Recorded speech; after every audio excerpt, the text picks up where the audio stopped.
ऐसे हैं जिसमें सबकी बराबर की भागीदारी होगी। सारी चीजें ठीक है, आपका सब्जेक्ट भी मजबूत हो गया, आपका सारी चीजें हैं, लेकिन लास्ट में जब आपको एक मौका मिला साक्षात्कार का, जहां पर पर्सनालिटी डेवलपमेंट से रिलेटेड सवाल पूछे जाते हैं और सिर्फ 12-14 मिनट में आपकी पूरी जिंदगी का रिजल्ट आने वाला होता है, परिणाम आने वाला होता है, तो इसका मतलब वो 12-14 मिनट होगा आपकी इम्पॉर्टेंट। ऑर्डिनरी और एक्स्ट्रा ऑर्डिनरी दोनों में अंतर क्या है? केवल एक्स्ट्रा लगाया है आपने, एवरेज सभी होते हैं, औसत सभी होते हैं, लेकिन एक्स्ट्रा आप क्या क्या लगा रहे हैं? अगर आपको किसी ने ये बता दिया है कि 16 घंटे कमरे में बैठ के और मनन करने से और संन्यास लेके आगे जो टीचर बनते हैं और असिस्टेंट प्रोफेसर बनते हैं और वैज्ञानिक बनते हैं, तो मुझे नहीं लगता कि 23 साल का मेरा टीचिंग का तजुर्बा है और 12 साल मैं खुद हॉस्टल में रहा हूँ, 12, 23, 35 साल का तजुर्बा जो आपकी उम्र से जाता है, मुझे नहीं लगता है कि कमरे में बैठ के दुनिया से कट के और 16-18 घंटे पढ़ के किसी भी परीक्षा में बैठने से सिलेक्शन होता है।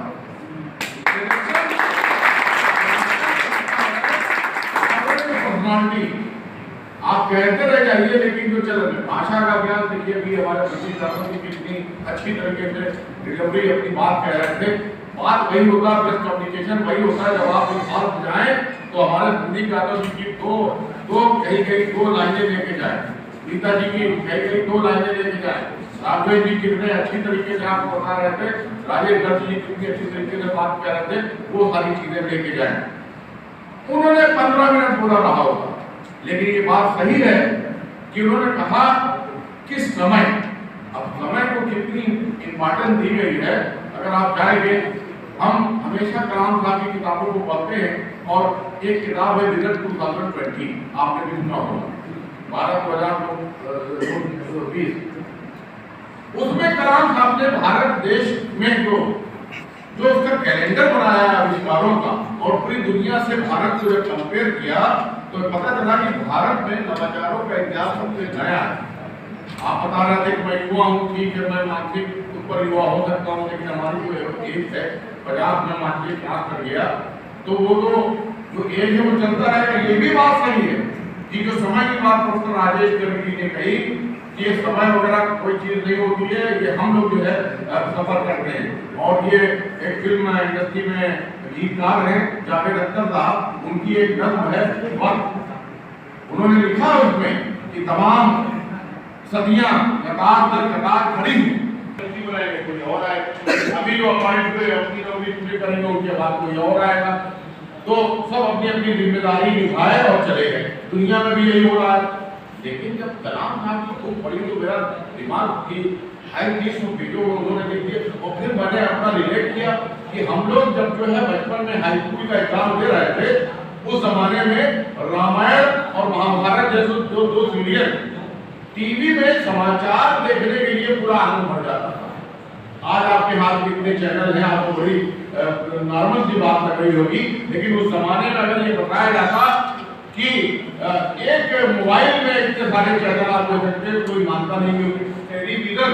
टेलीविजन को बकायदा शटर वाला टेलीविजन रखने वाला लगाया जाता था और उसका पर्दा होता रखने उसको रखा जाता था और चित्रहार के गाने आते थे, हीरो हीरोइन ऐसे लहराते थे, एंटीना हिल जाने से, तो एक आदमी को ऊपर छत पे भेजा जाता था, जाओ बेटा एंटीना ठीक कर जाओ और ये पिक्चर सही नहीं आ रही। और फिल्में डायलॉग बाद में आ रहा है, वो पहले चल जा रहा है। अब समझ रहे हैं तकनीकी, तो कलाम साहब ने 4 मुद्दा थे। एक उन्होंने कहा कि राष्ट्र की शक्ति जो है प्रौद्योगिकी में छिपी हुई है। इसका मतलब टेक्नोलॉजी का जो एडॉप्टेशन है, अगर तकनीकी को हमने एडॉप्ट नहीं किया, जैसे आज पूरी लाइब्रेरी, बहुत सारी यूनिवर्सिटियां, दुनिया में बहुत सारी नवीन सूचनाओं को आप अपने मोबाइल में लेके चल रहे हैं। दुनिया में बहुत सारे देश ऐसे हैं जहाँ पर अभी स्मार्टफोन नहीं है। अफ्रीका में बहुत सारे ऐसे देश हैं जहाँ स्मार्टफोन नहीं है, लेकिन आपके पास गूगल पे सारी जानकारी मिलती है और हमको आम आदमी के बारे में बहुत ज्यादा मतलब नहीं रखता आदमी। अभी उनसे कहिए कि क्या मार्क जुकरबर्ग के नाम में आपने किसी यूनिवर्सिटी का नाम या किसी चौराहे का नाम या किसी रोड का नाम आपने सुना है? 1988 में मार्क जुकरबर्ग पैदा हुए, 1988 12 साल वो देखिए 35 साल से, अभी उनकी उम्र 35 साल हो गई, और 2004 में उन्होंने दुनिया को फेसबुक दे दिया। सोचिए टेक्नोलॉजी क्या है। 1988 में मार्क जुकरबर्ग पैदा हुए और 2004 में उन्होंने दुनिया को फेसबुक दे दिया। ऐसे ही सर्गे ब्रिन है, ऐसे ही लैरी पेज है, ऐसे माइक्रोसॉफ्ट।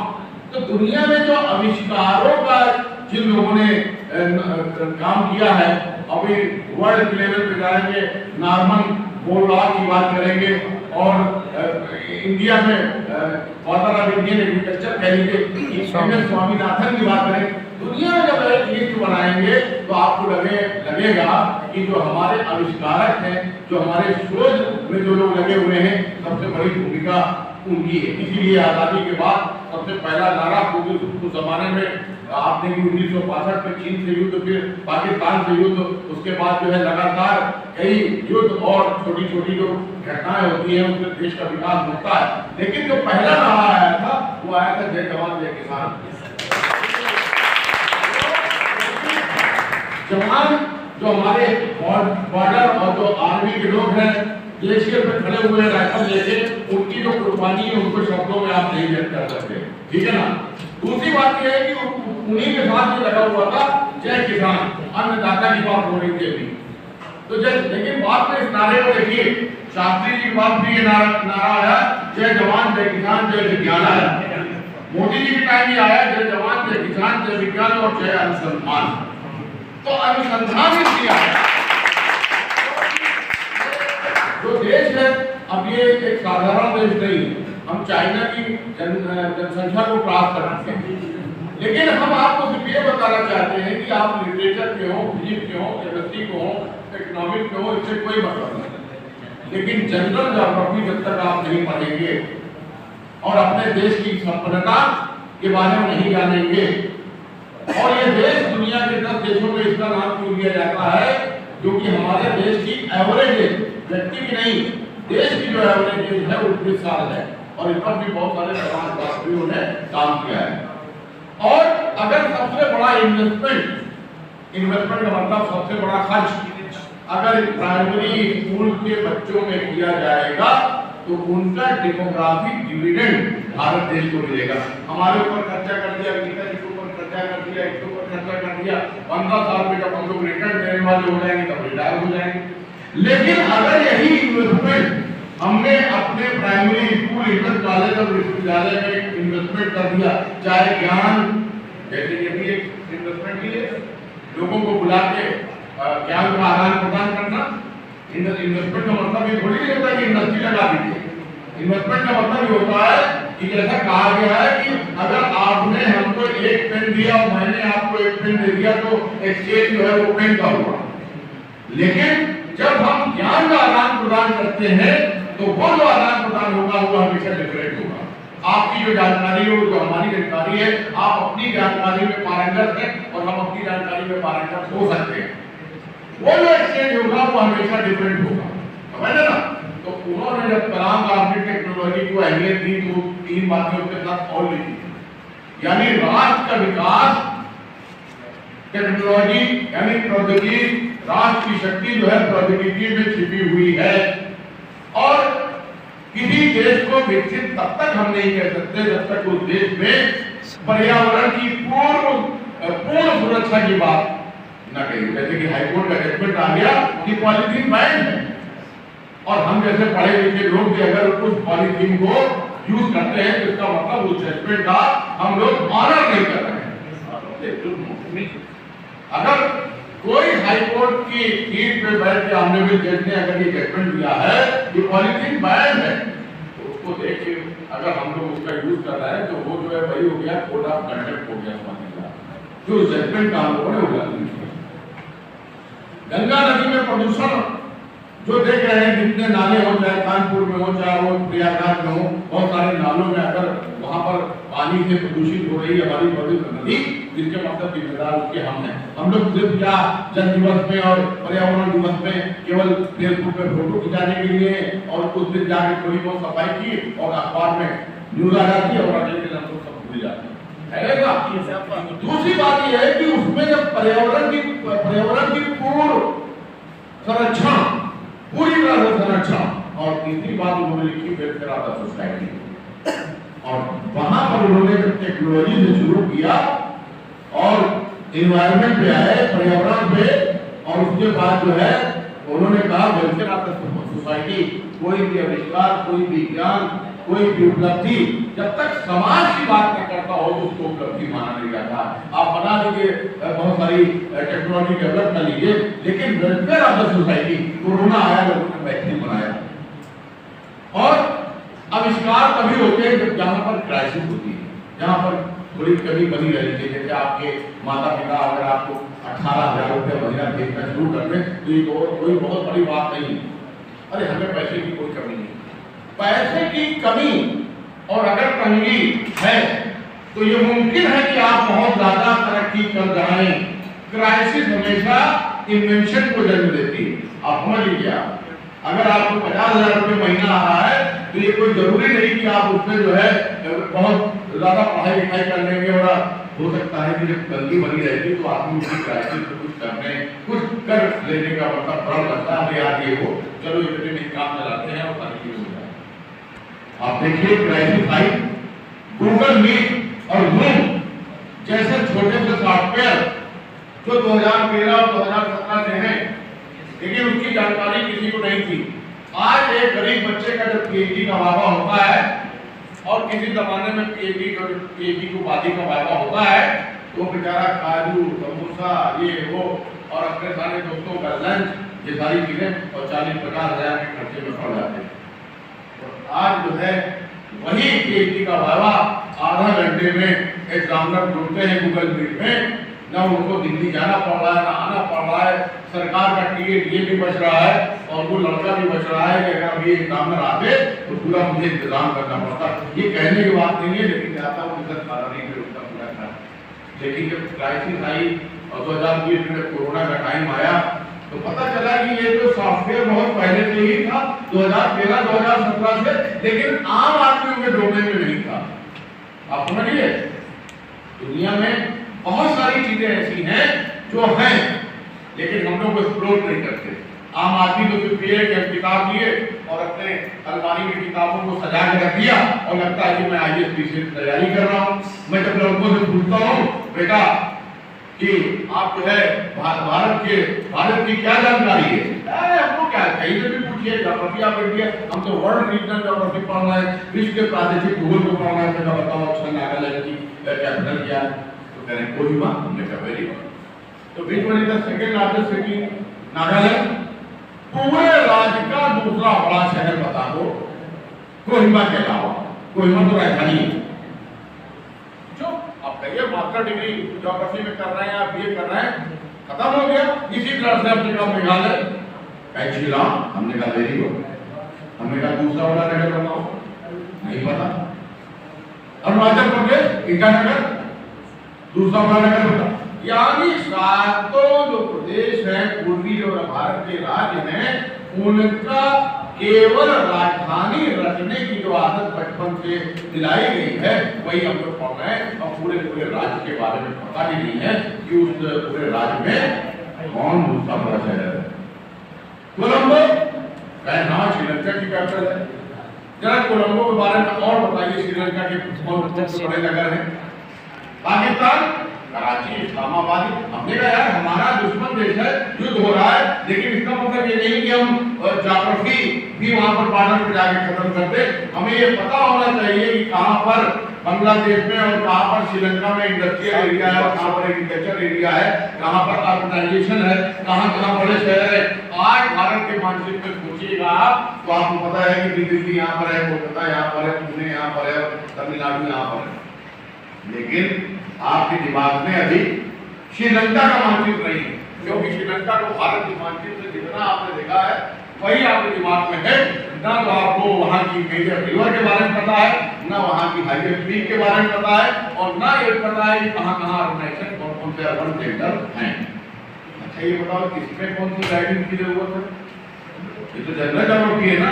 यानी 2.4% ज्योग्राफिकल एरिया भारत का जो है, और ईश्वर का शुक्र अदा करना चाहिए कि दुनिया में गूगल अर्थ लेके बैठ जाइए, ऐसा कोई देश नहीं है जहां पर इतने इन्वायरमेंटल सिस्टम है।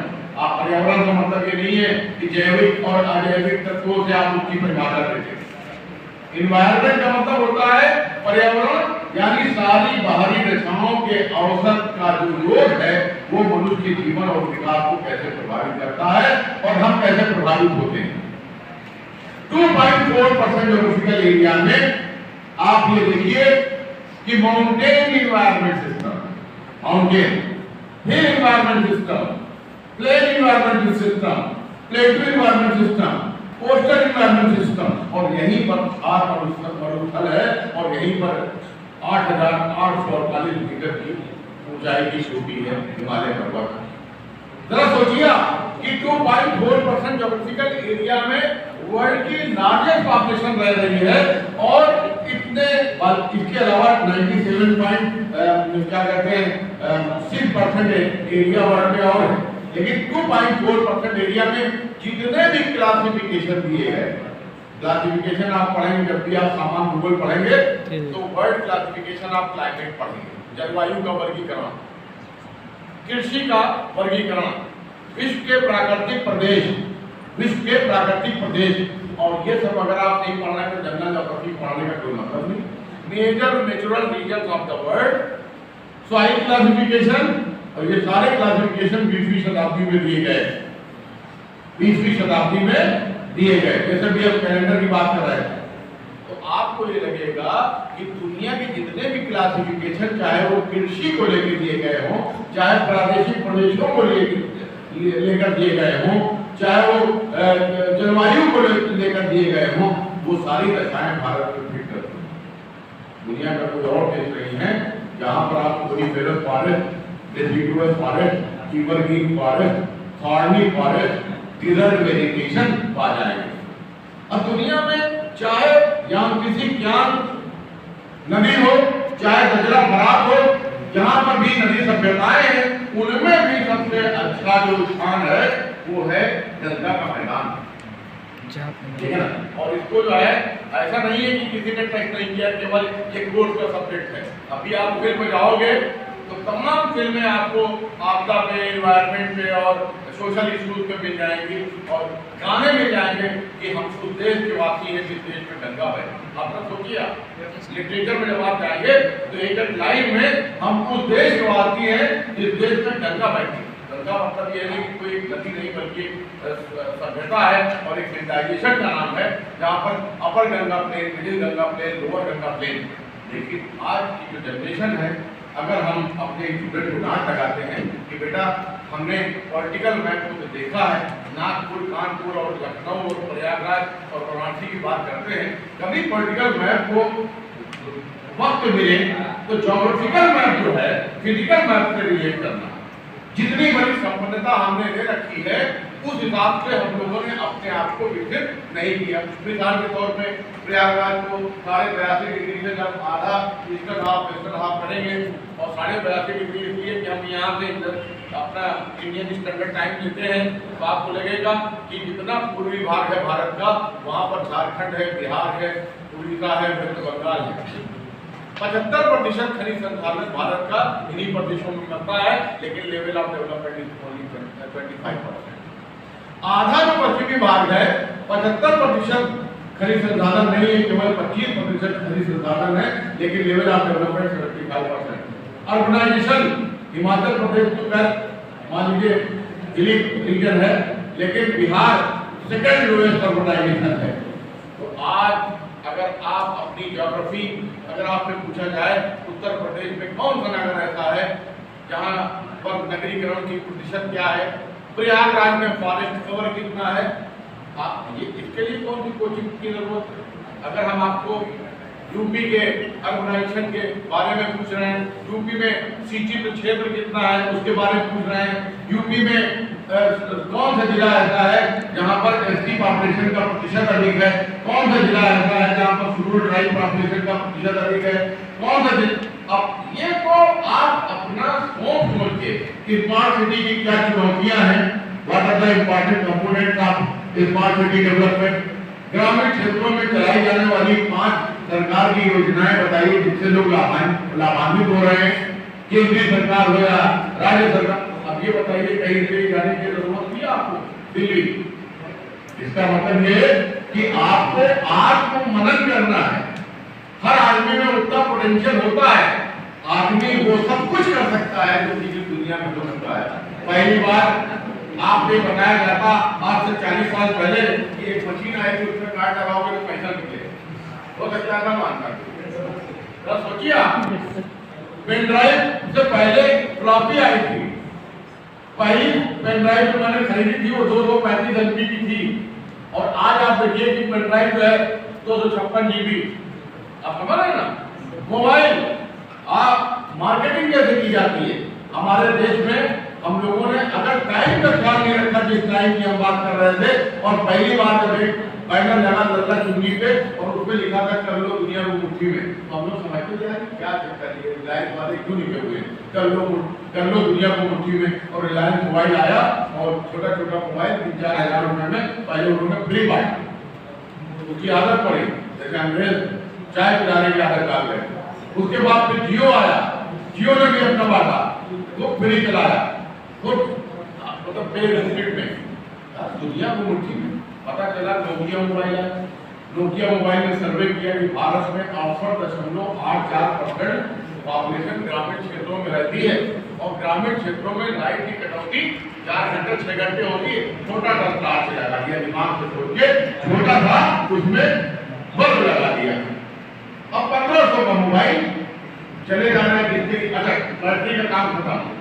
जैसा ही वो बल्ब लगा मोबाइल में, जो 50 रुपए की चार्ज खरीदता था वो मार्केट से खत्म।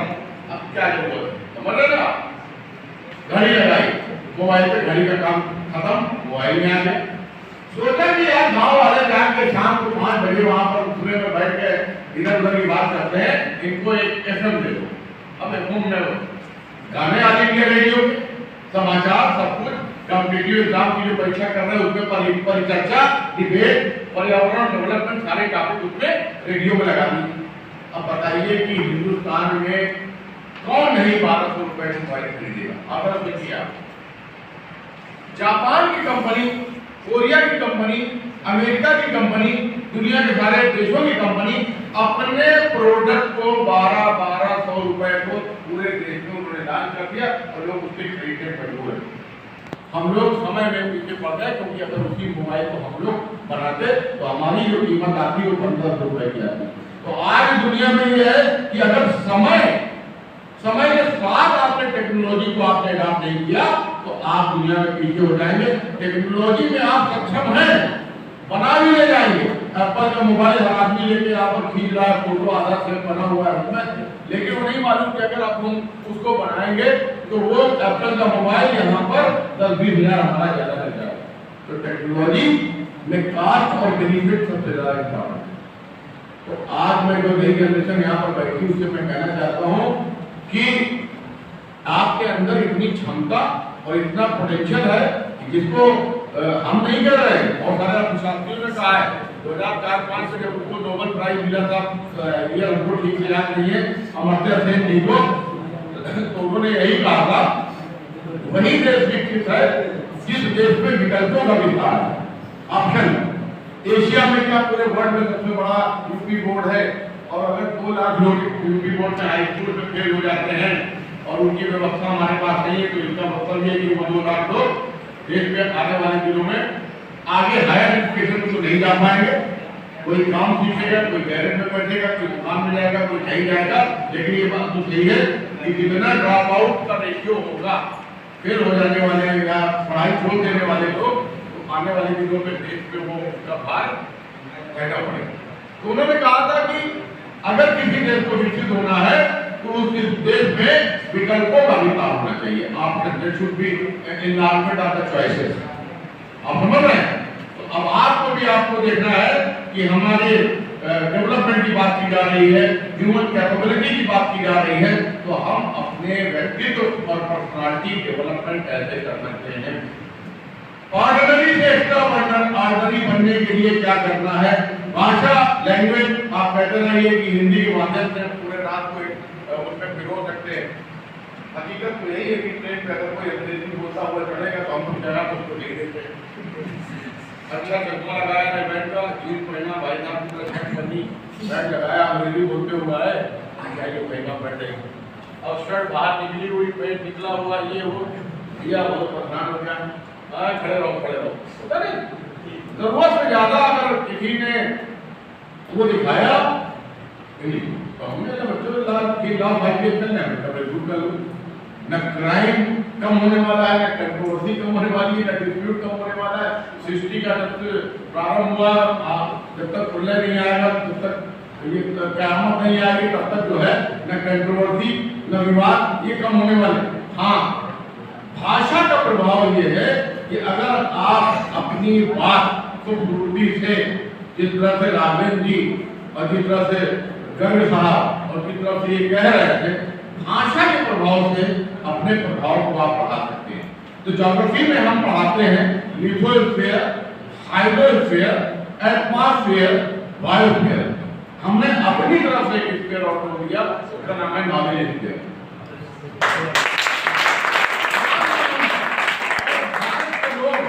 भारत के लोग दुनिया भर के लिटरेचर पढ़ेंगे तो भारत के लोग जो है बहुत ही स्किल, मतलब उनके अंदर बहुत ही बौद्धिक क्षमता, बहुत कम समय में चीजों को सीखने की क्षमता होती है।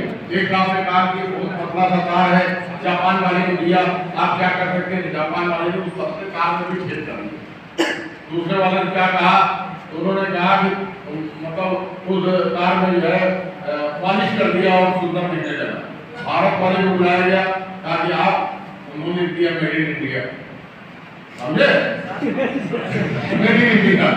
आप अपनी क्षमता दिखाते रहिए, तब तक उन्होंने मेड इन इंडिया कर दिया, ये मेरा है, हमने बनाया। तो आपको जो है मार्केटिंग करनी, अपने व्यक्तित्व को, अपने कैरेक्टर को, अपनी पर्सनालिटी को, अपने आप को रिफ्लेक्ट कराना है कि 10 मिनट के अंदर ये आदमी कैसे आपसे इन्फ्लुएंस हो जाए। तो एक्स्ट्रा ऑर्डिनरी में आपको क्या चीजें हैं, ऑर्डिनरी से जो भी एक्स्ट्रा है, लैंग्वेज सीखिए, मैगजीन पढ़िए, इंडिया टुडे पढ़िए, टाइम्स ऑफ इंडिया पढ़िए, एडिटोरियल पढ़िए, गाना सुनिए, हनी सिंह सुनिए, लता मंगेशकर सुनिए, क्लासिकल सुनिए, नए गाने सुनिए, फिल्म देखिए, बिल्कुल देखिए, कोई भी पीवीआर प्रोग्राम पर जाइए। ये कोई है कि आपको कमरे में रहने वाला टाइम थोड़ी चल रहा है। जब आपके अंदर स्पोर्ट्स आ जाएगा, जब आपके अंदर लिटरेचर आ जाएगा, जब के अंदर म्यूजिक आ जाएगी, जब के आपके अंदर सब्जेक्ट आ जाएगा, जब के आपके अंदर दुनिया में क्या चल रहा है वो पर्यावरण आप जान जाएंगे। आपको कौन रिजेक्ट कर दे बता दीजिए। इसका मतलब ये है, वो आर्मी के लोग हमारे साथ थे, हम एनसीसी में थे, उन्होंने कहा कि जैसे ही आपके साथ कुछ पैरासाइट, समझ रहे हो ना, कुछ लोग ऐसे होते हैं, दिन भर में संदीप जी 4-5 नकारात्मक बातें होती, हमें ये तो हमें थोड़ा तो पढ़ाते नहीं, हमें किताब में नहीं करती। जो नहीं वाला आदमी है, हर चीज में ना कह देने वाला, हमें क्या करोगे जाके, कोई फायदा है, इन्होंने क्या करोगे जाके। नहीं कहने वालों से अगर आप दूर नहीं हुए तो धीरे धीरे वो आपको भी दीमक की तरह कर जाएगा।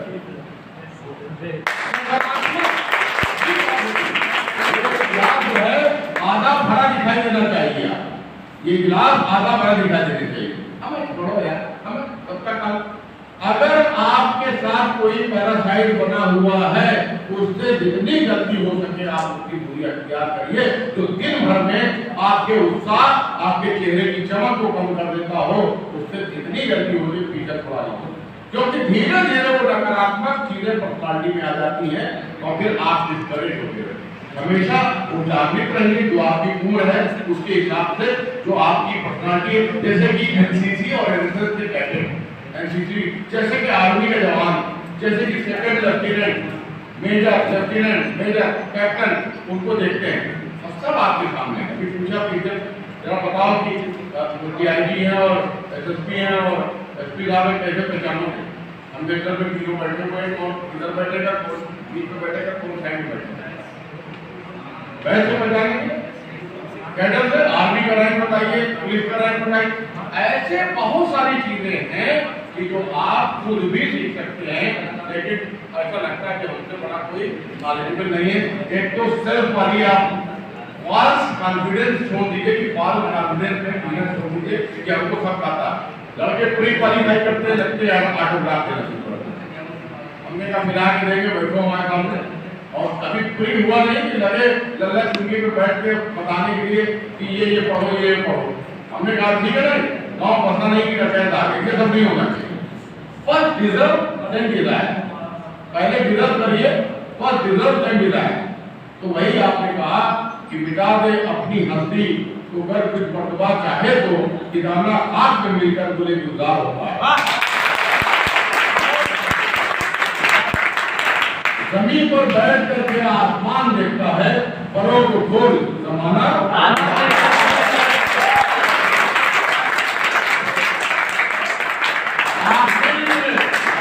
आपके जो टीचर यहाँ बैठे हुए हैं वो आपसे उनको ये नहीं है कि आप मेरे लिए कुछ करेंगे, दक्षिणा और ये वो फलाना फलाना। वो उनका सिर्फ यही मैसेज है कि तू अपने मन में ढूंढ के ताजा सुरागे जिंदगी। मेरा नहीं बनता, गीता जी का नहीं बनता, राघवेंद्र जी का नहीं बनता, संदीप जी का नहीं बनता, मेरा नहीं बनता ना बन, अपना तो बन।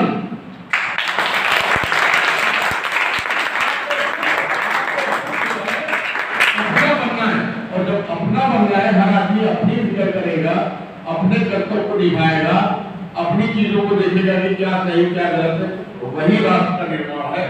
हम दुनिया को बदलने के लिए नहीं आए, पहले अपने को बदलने आए। हमारे पास कोई अपराध नहीं फलाने नाम कभी निकाली। हमने आपसे कहा 5 मेरिट और 5 डिमेरिट आप सोच के रखिएगा। 5 कौन से गुण है और कौन से अवगुण है, आपकी कमियां बताने वाला आपका सगल गुण। आई बात समझ में? जो भी कमी बताया समझ लो यही आदमी हमारा दोस्त है, उसी चीज को हमको दूर करना है।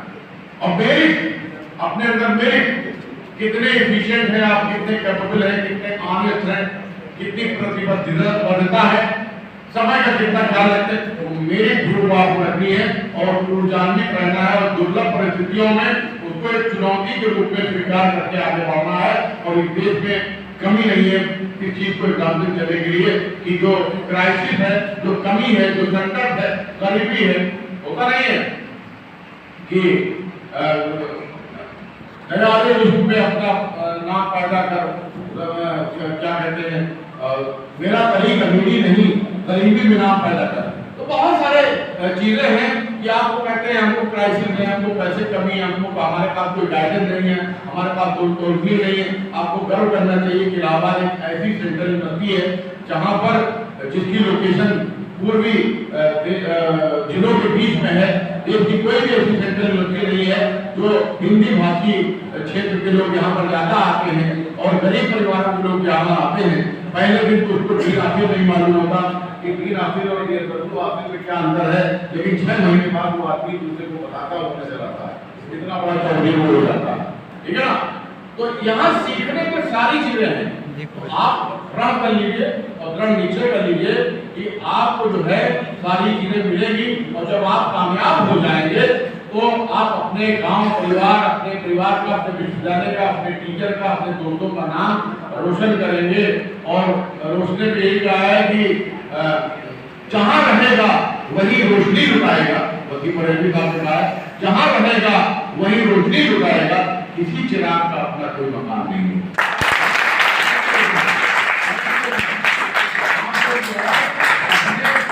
कोर्स के अलावा अपने पर्सनल व्यक्तित्व पे ध्यान दीजिए, पर्सनैलिटी पे कैसे करते, जो बनना चाहते हैं वो कैरेक्टर, वो किरदार आपके अंदर होना चाहिए। वो चलता मेरी क्लास एक बैठी अभी 4:30 तक वहाँ पढ़ा हुआ, तो मैं मित्रा जी अपनी उत्तर से मैं क्षमा मांगते हुए और अनुमति मांगते हुए जाऊँगा, क्योंकि वो बड़ी क्लास है तो लड़के इधर उधर होते हैं, तो वो कहेंगे वहाँ भाषण देगा कि क्लास नहीं आए, लेकिन क्लास जरूरी है।